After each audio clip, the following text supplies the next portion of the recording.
In this video, I'll be working through the question you can see on the screen from the Cambridge A-Level Maths Paper 1.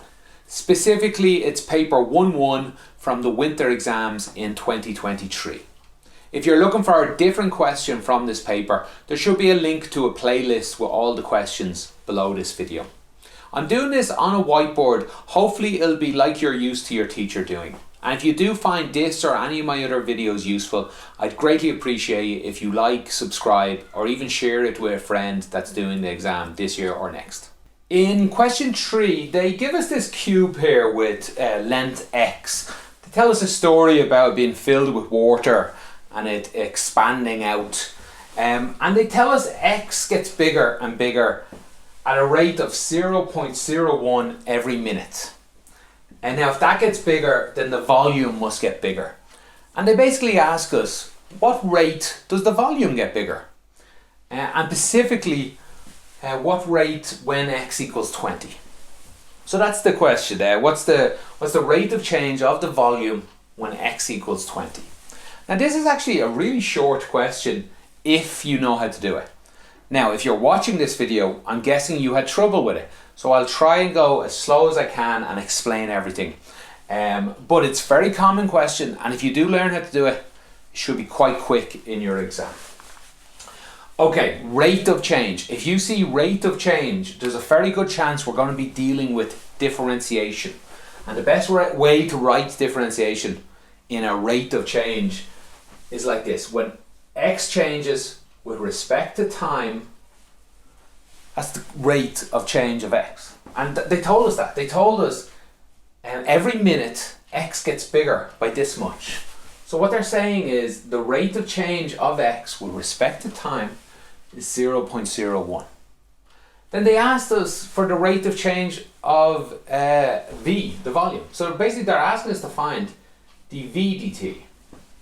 What is it?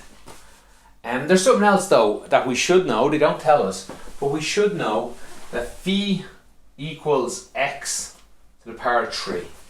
That's what v equals. So at this point we can just go ahead and fill it in. There's a couple of ways to do it. Let me do it the way I would first. I just go ahead and fill that in. dx cubed with respect to t. Now this is not dx dt, this is x cubed.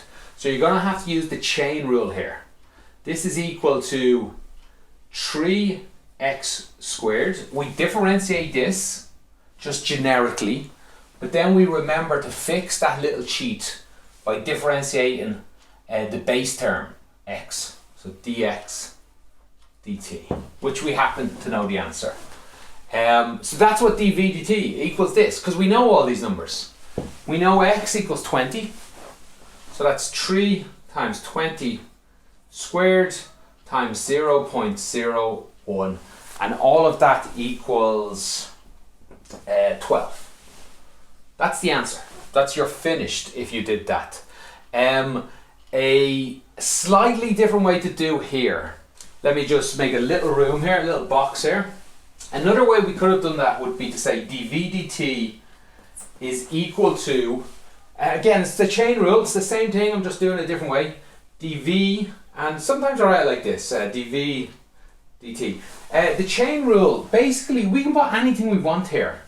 Once they match, d anything we want. So we know about dx dt, so it makes sense to put dx dt here. And we just match it down there, dx dt. It's just the chain rule. This one is 0.01, that's where we got here. dv dx though, I did it here. That's what I did, sort of in my head. That's what most people do. But just to make it a bit more obvious, dv dx. Differentiate v with respect to x. That's just here. That's the derivative of this. So this is just equal to 3x squared. And again, we have dx dt. So dt. That's the same thing we have here. Fill in the same numbers, we get to that answer. That's how you do this question. There is one more way to do it, which I hesitate to show you because it's not a good way, it's not a correct way. It's actually a silly way. If you were my student and you did it for homework, I'd just give you no marks. I'd say, no, wrong way, go home, try again. But if you did it in the exam, I think I'd probably give you full marks, because I'd probably have to. It is a clever way to do it, I suppose. It's not really that useful. So let me, let me clear off the board and I'll show you. So x is getting bigger and bigger, and v is getting bigger and bigger. So let's just say x starts off as 1.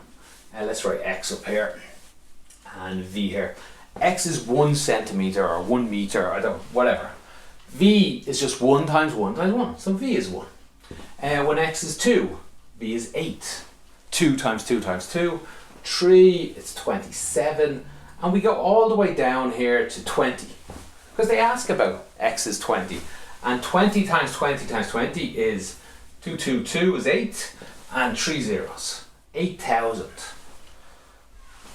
So we know how quickly x is changing. Every minute it's going up 0.01. So it's actually, I'd be writing for days here. Like I should have had 1.01, 1.02, 1.03, all the way down. It'd fill like a book it would to get to this far. So I know the rate of this. I could just divide how far is this from the one in front of it. The one in front of it would be 19.99. What's the difference between the two? And that's 0.01. But if I wanted to know the rate here, a way to get close to the answer would be to just cube this, and have I done that out anywhere? I have here. If I cube that out, I would get 7,988.006. And if you look at the difference between this number and this number, the answer is 11.994. Very close to 12. Round that up, you've got your answer 12.